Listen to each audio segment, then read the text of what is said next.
Hello, how's it going? Hope you're doing well. Today I'm taking Alesha, who laughs at fate, for a spin in Standard, best of one. This is a card I've experimented with a number of times in Standard, but from Lorwyn, we got a whole bunch of new toys to play with, and I think the deck is starting to look a little bit stronger. Before I talk a little bit about the deck, I gotta ask you to help me out a little bit. Sub up if you haven't done so already, and of course, leave a comment down below.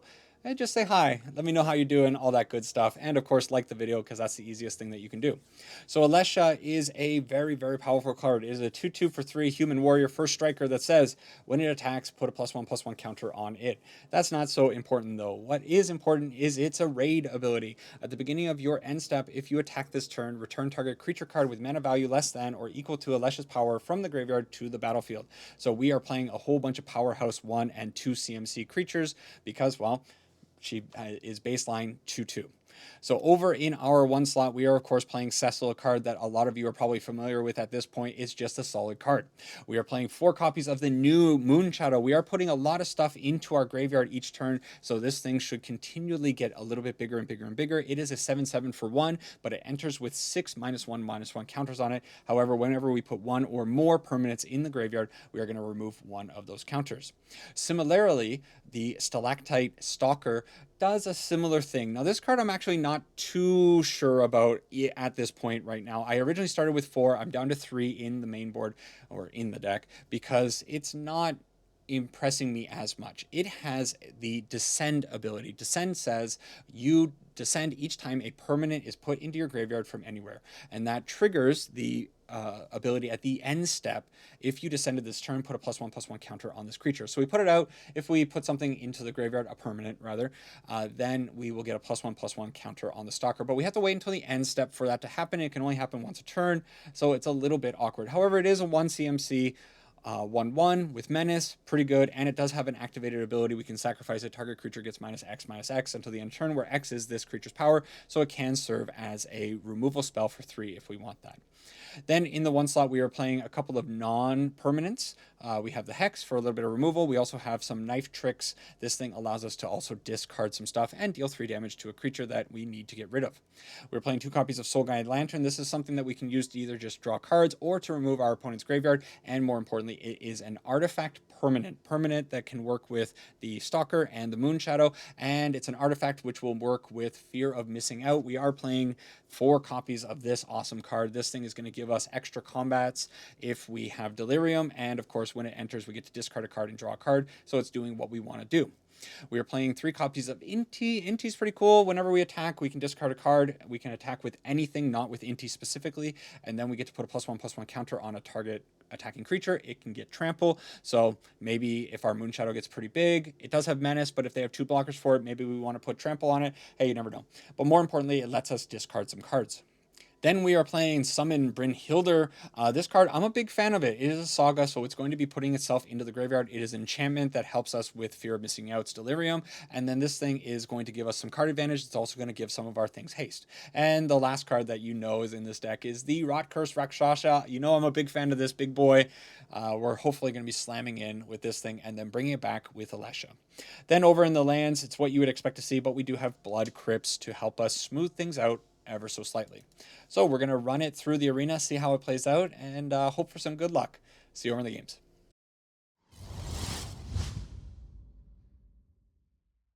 Top Soren is our first opponent, trying out Alesha. And opening hand looks okay.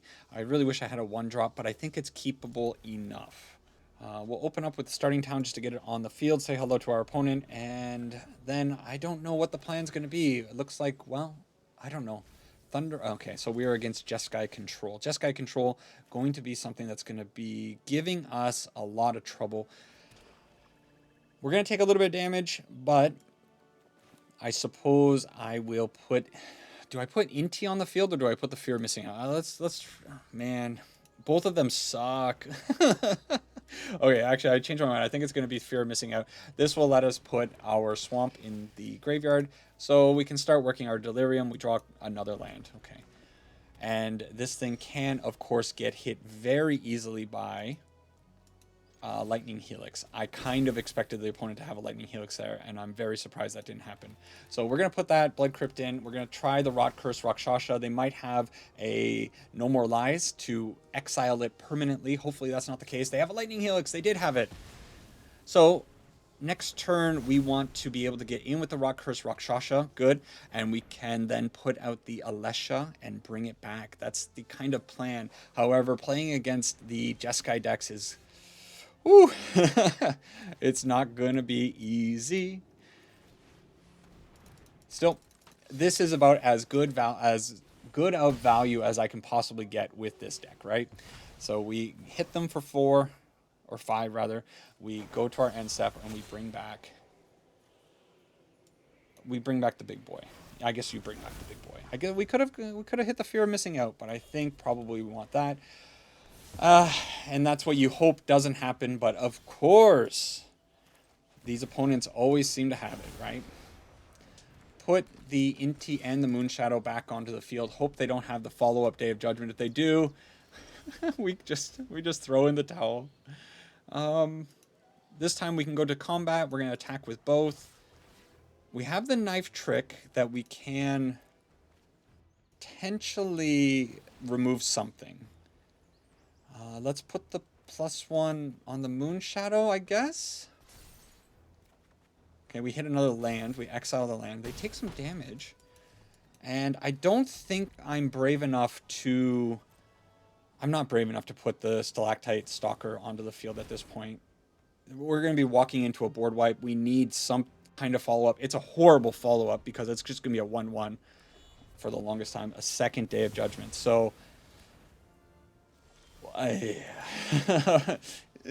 what were we going to do in this matchup? Unfortunately, the reality is if you're playing a creature-based deck and your opponent's graveyard looks like that, you may as well just... and you got your Knife Tricks, the card you definitely don't want to see. I'm going to attack in. It has Menace, so it should be fine, but I think I'm pretty close to just scooping this one up and moving on to the next game. And it is what it is. We open up... Yeah. Okie doke. Opponent, GG. If you're playing a deck like this, you don't want to run into Jeskai Control. That's the situation. No.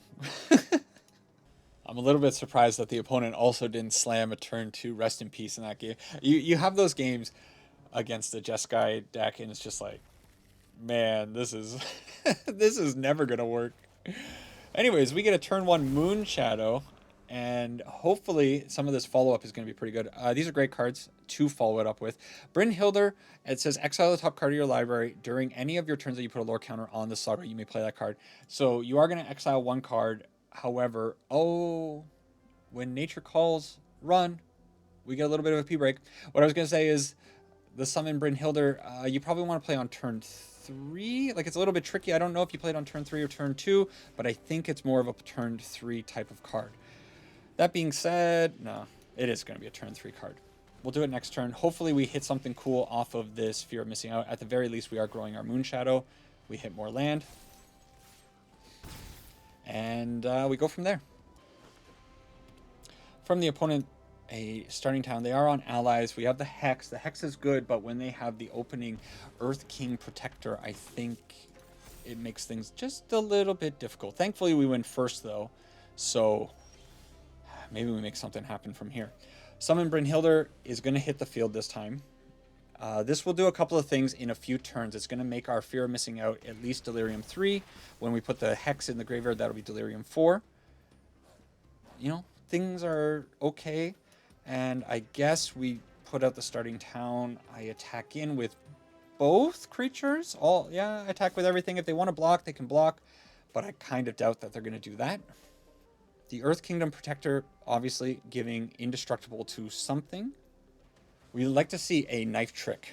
That would be really nice. In the last game, we saw 2 Knife Tricks, and they were completely useless. Now the Knife Tricks are, of course, going to be at the bottom of our deck, when they would be beautiful cards to have right now. What do you got for me, opponent? A Katara. Katara. So... Do we hit the Earth King Lieutenant? I mean, it doesn't matter. The Earth King Lieutenant is going to go up to 3. They're going to be able to protect it with the Earth Kingdom Protector. I imagine they attack in. Why wouldn't you? No attack from the opponent. That is a little surprising. I think I'm going to take the opportunity to remove the Protector now. Take 1 point of damage, not a big deal. And then next turn we do have the Summon Brynhildr. We can give it haste. Yeah, sure. Sacrifice it. And my goodness. Okay, this card needs to be good off the top. We need to stop seeing lands. Because Inti is great. Actually great. So we attack just with the Moonshadow, I think. Or do we attack also? No, we attack just with the Moonshadow. So the Moonshadow is going to let us discard this Blood Crypt. We put the... Oh, it's a little unfortunate that our Moonshadow is going to be gone forever. One thing about Inti that does kind of bother me a little bit is how it works with the exile, because it doesn't put the card directly in your hand, whereas like your Fear of Missing Out is going to put it discard and draw. Inti until the end of turn you can play that, so if you don't have enough mana on the field you end up losing some really good cards at times. Earth Kingdom Lieutenant getting bigger and bigger and bigger. I wish they would attack in. Okay, we can give our Cecil haste this time. And we can also give our Cecil double strike. In a way. Pseudo double strike. Oh, no. What am I saying? We only get the pseudo double strike when the Fear of Missing Out attacks. My bad. Ooh. Ooh. That's like the craziest hit that we could have gotten. And they give us the Earth Kingdom Lieutenant. I'm super fine trading that. And we get some damage in. I never really thought about that. Of course, if you have Death Touch and Trample from the Inti, things get out of control real fast. Do we want the Summon Brynhildr? Do we want the Cecil? Everything is good. Let's get the Cecil back. So we need to find an opportunity to attack in freely with the Fear of Missing Out. Definitely last turn was not going to be the time to do it. As long as they have 3 power creatures, it's going to be a little tough. That being said, I think it's probably going to be okay this time to do it. What do we draw? Rakshasa. So we won't be able to get any kind of value on the Inti, but I think you slam the Rakshasa. Yeah, this is actually going to be a really cool turn. This is going to give it haste. And yeah, let's get in with probably, it's gotta be giving double combats to Alesha. She's going to be a 3/3 first striker. If they want to put both creatures in front of Alesha, they die. Yeah, I mean, this is insane, right? Okay. Opponent kind of weighing out their options. They do have 1 mana open. I don't know what they could possibly have. There are some ally-oriented removal spells, like fight spells, but I'm not sure that's going to be enough. So they do put it in front of the Fear of Missing Out, but I think that is them dying. Like, this is 10 damage, right? Yeah. Cool. Nice little performance there. A lot better playing against a deck like the Allies deck rather than Jeskai control. Oh, man, control decks. As an aggro player, control decks, right? Oh boy. That's what we want to see. Much better performance. Next one. Game number 3 against Zone. A Vampire Enjoyer. Vampire Enthusiast, I guess we can say. Hey, opening hand looks good. We have both black and red mana. We have our 1-drops. We have our Rakshasa, possibly an Alesha. Hopefully the opponent doesn't have a whole lot of interaction, but they are playing Golgari. So what do we do? Cecil, Moonshadow, or the Stalactite Stalker? I think all of them are so good. I'm going to lead with the Cecil. Moonshadow, we want it to stick on the field for a little bit, so let them use their removal on something like the Cecil, I suppose. Ooh, this might be a Kavaro matchup. Whoa, when you hit 4 lands. Oh boy. So we found a knife trick. We can go with Rock Curse Rakshasa, and then if we draw a land on the next turn, it's huge for the Alesha. You know what? It's still going to be, it's big. I think it's this way. So now what I'm thinking is even if we miss on the land, we can go Moonshadow Stalker, attack with the Rot Curse Rakshasa, at least put it into the graveyard and get some triggers. Opponent is on a Kavaro deck. There is the Arden, and we do hit the land, so we have a choice to make.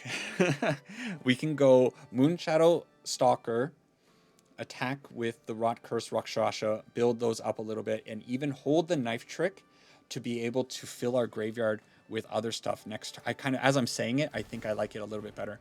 So yeah, we'll do it this way. Boom, boom, boom. Attack in for 7.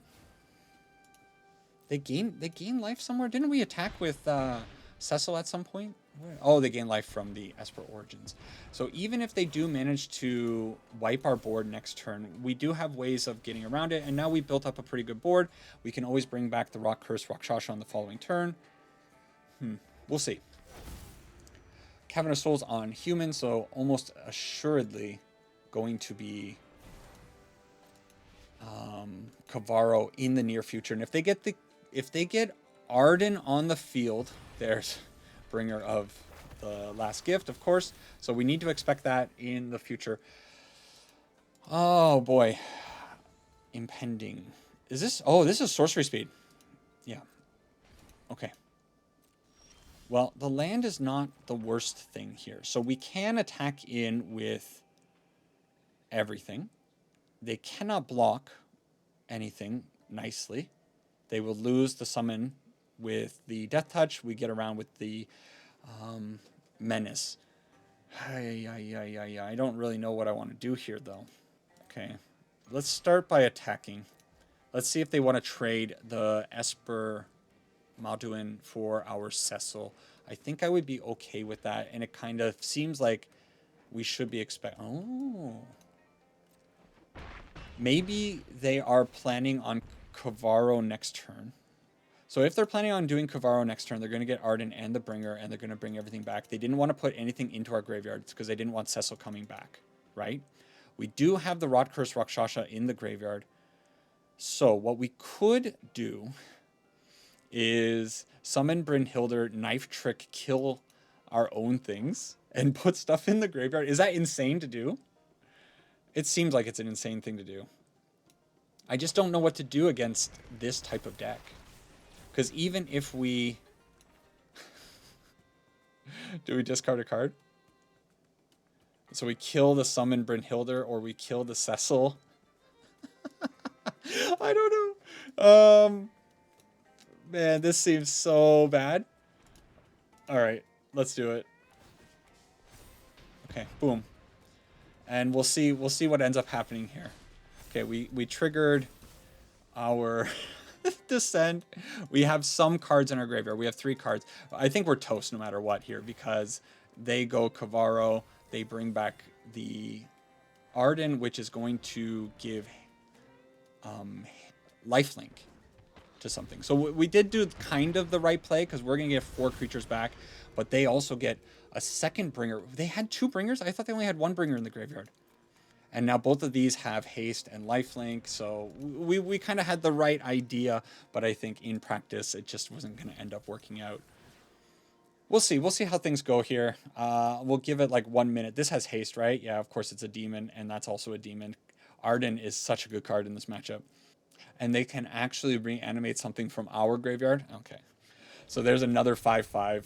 Yeah. I don't know. What do you do here? You say nice, you concede, you move on. Kind of garbage gameplay. Man, Bringer's never interesting. It's either a non-game no matter what. They do it or they don't do it, and that's why I get so cheesed off about it.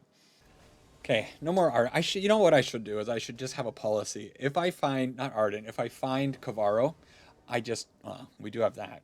I just scoop it up. Kavaro, instant concede, tell WotC that it's creating bad gameplay situations, and not interact with it, because like I said, and I know it's whiny, but it's just you don't do it, you don't interact with them, or they and they do the thing and it's just like it's just a garbage game, or they don't do the thing and you just run them over. It's just trash no matter what. Okay, let's see if it is again a Kavaro deck. Kind of looking like just a regular Dimir control, maybe. Who knows?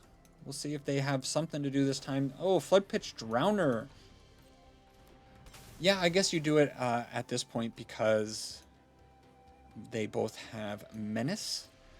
So we can attack in. If we may as well crack this turn. Or do I just put out the... Actually, yeah, let's do this. Sacrifice a draw card. We haven't put out our land for the turn. Hey, Knife Trick's going to be pretty good. And then we can land a Rakshasa for future turns. So double Descend triggers. These get a little bit bigger. And now they're going to be in a position where they're going to have to decide whether or not they shuffle away the Stalactite. Honestly, I haven't seen too many opponents just like scoop it up very quickly these days. That was definitely a premature one, and I hate that because I don't know if I should cut the games or not. I'm going to leave that one in, but I would like y'all to weigh in on that. If I don't like, you all know I don't like cutting games, and I've mentioned that a number of times, and I know a lot of you do appreciate the idea of going straight through, no cuts being made whatsoever. What do you think about that? Cutting those games when they're non-games, are you gonna? I mean, how do you know if I have like a really stupid game and I cut it out and I'm just like, oh, it was a non-game, you don't know what it is, and then if it starts happening too much and it looks awkward, and it leads to weird situations. The opponent doesn't have the second land. We did get rid of their Optimistic Scavenger, so if they don't find a second land though, this might be another one of those games where the opponent just like, we're done. Which is kind of looking the way, right? We might get back-to-back trash games. Let's see. They attack in with the Veteran Survivor. That's going to be a problem for me going forward because Veteran Survivor is going to be eating away at my graveyard. Thankfully, the Requiting Hex is not something I care about too much. But, whew. Yikes, yikes, yikes. Okay, well, we're definitely going to be attacking with Inti. Inti is going to allow us to discard something. We may as well get rid of this Soul Guide Lantern because I don't think it's going to be doing anything. Now we got a 3/3, and we can at least follow it up with a Brynhildr. Moonshadow? Okay, that's not a land.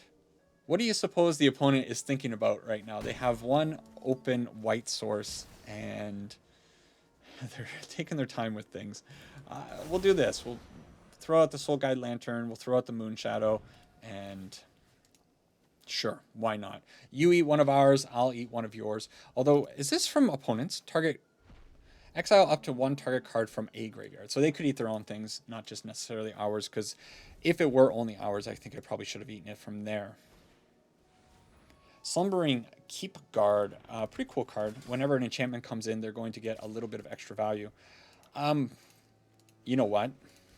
Yeah, that's 100% a block right there, right? We find a tapped starting town. I think it's okay. Yeah, I think it's okay. We'll throw away the Rot Curse Rakshasa for a future Alesha to bring back. And now we get punished.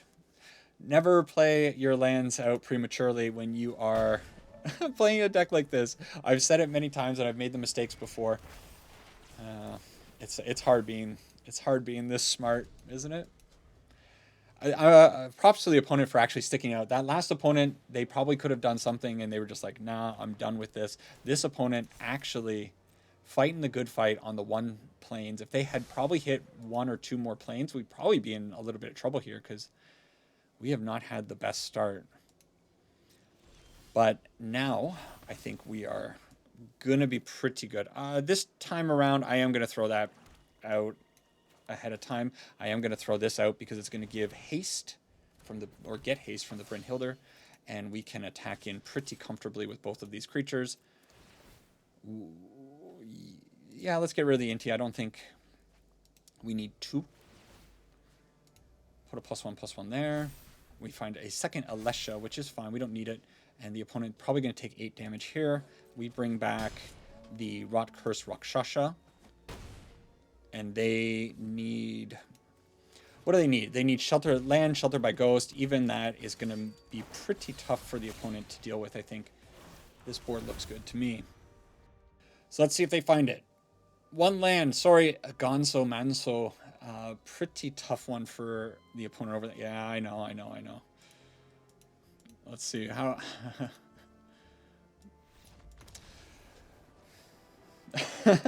What do you do?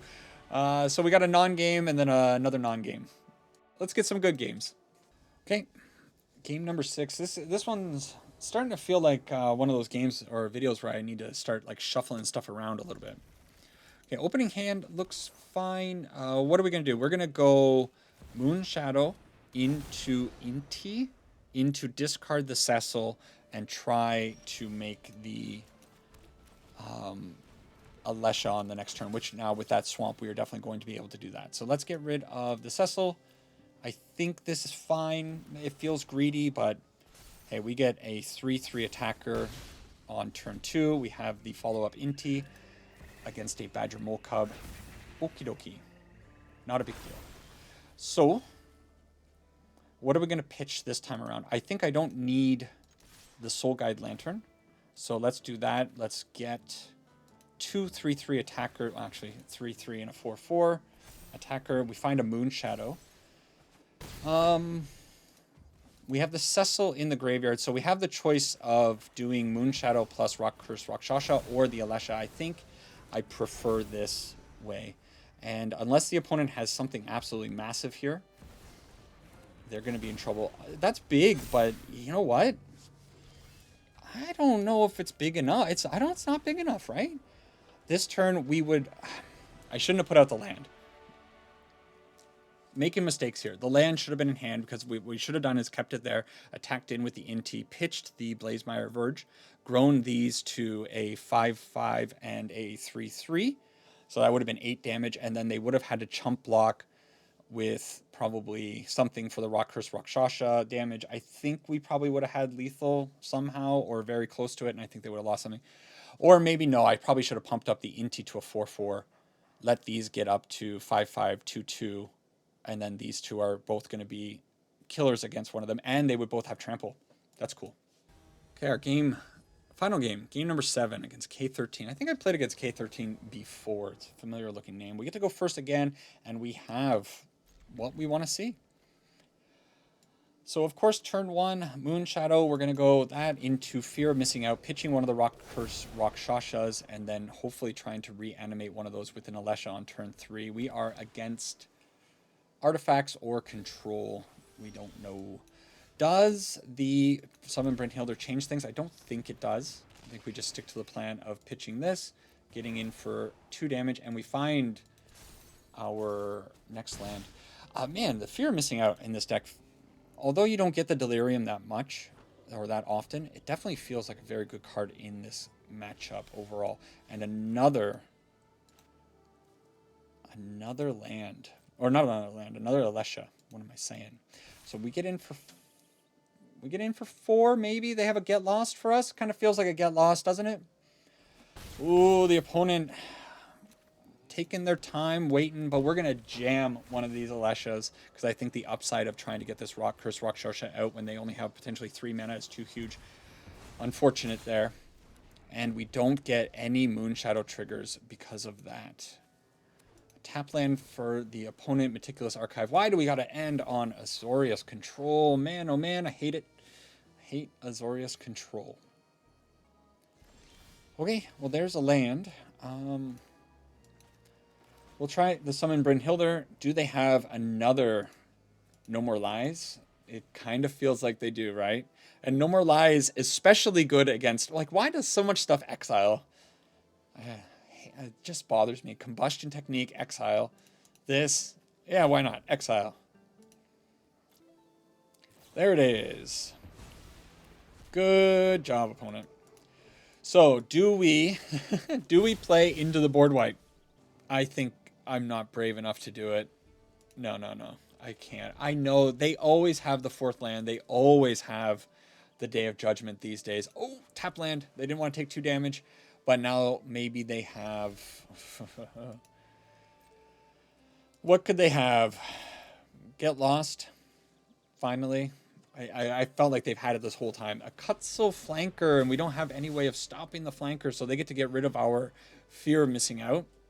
They scry, hopefully 2 to the bottom. 2 to the bottom, desperation, right? 2 to the top. They're eating well. So at the very least, we get to hit them with the fear of missing out. Or, oh, sorry, we get to trade with the fear of missing out, and we get to grow our Moonshadow a little bit. I'm going to throw out the Alesha. You know what? Like, it's fine. Do I grab the fear and try to cycle this Rock Curse Rakshasa, or... Nah, let's get a big boy on the field. Make them have it. We're playing best of 1. Make them have the Day of Judgment. They never have it. They never have it. There's their 5th land. Oh, it could be worse. It could be Ultima. It could be Ultima. Why not? I have been running into more Ultimas these days than I care to admit. Okay, they don't have Lightning Helix. What do? You attack, right? Who cares? What do you got? Make them have it. That's the story of today. Make them have it. It doesn't make any sense to me, but once in a while, the Azorius control player has only counter magic and apparently no board wipes. And if they don't have a board wipe, you can just pound your way in, apparently. All right, so Alesha Reborn, my little experiment, returning back to Rakdos, trying to reanimate aggro stuff from the graveyard in Rakdos. Things feel okay. The mana base definitely feels better now that we have the Blood Crypt. Yeah, it's fine. And of course, Moonshadow, this new card, is absolutely fantastic, but I think people haven't quite figured out this card. And I played it now in a few decks, and it always feels pretty good, but it cannot be the main strategy of any one deck because there are so many easy ways to remove it. Heck, just the Hex is going to get rid of it so efficiently. So I think as a secondary threat or a primary threat, but you know, something that is just on the field that they have to deal with while you're also hitting them with Rock Curse Rakshasas is a pretty good approach to things. In the deck, I would say a lot of things feel really good except for maybe the Knife Trick. The Knife Trick was actually something that I added in instead of Bitter Triumph, and I don't know. I think maybe Bitter Triumph might just be a better card. I added it in because I wanted a sorcery speed card to benefit the fear of missing out. I also wanted something that was going to discard some stuff, but I think it's not really feeling so great right now. There are a lot of other cards that are in the format that could definitely fit in this deck. Kind of curious. Bloodghast, fantastic card. This thing can be really good fodder for discard. Put it in your graveyard, bring it back with landfall. I think this thing is going to be great. Then, of course, there is the Skeleton, Forsaken Miner. This thing is another one that would be really good to be pitching into the graveyard. The problem is this deck doesn't really commit crimes all that much, so I'm not sure how reliably we can bring it back from the graveyard. So there are some other options that I think we could maybe go look into. The deck attacks pretty well. Summon Brynhildr doesn't really attack well, but you know what? Honestly, just running it into something and letting it die is fine because we mostly want it for the haste and the fact that it's an enchantment creature. I'm really high on this card. I know a lot of people are not running it, but I think it's good. And then the Inti, I think, is also, you know what? The exile thing sucks, but the fact that it performs so well in all these games, giving things haste, trample, giving things +1/+1, letting us discard whenever we attack. Man, Inti actually felt really powerful in this deck. So I think I'm really happy with that. It's a tricky one. I think there's still a lot of work that has to go into these types of shadow aggro reanimator type decks, and I think people need to cook a little bit more. So that's it for this one. I hope you enjoyed the gameplay. Please let me know, as always, your recommendations for the deck and whether or not you would change something, what you would add in or remove. Always love to hear it. That's it for this one. Hope you enjoyed it. Take care for now. Sang Ipanal, and I'll catch you in the next video. Bye-bye.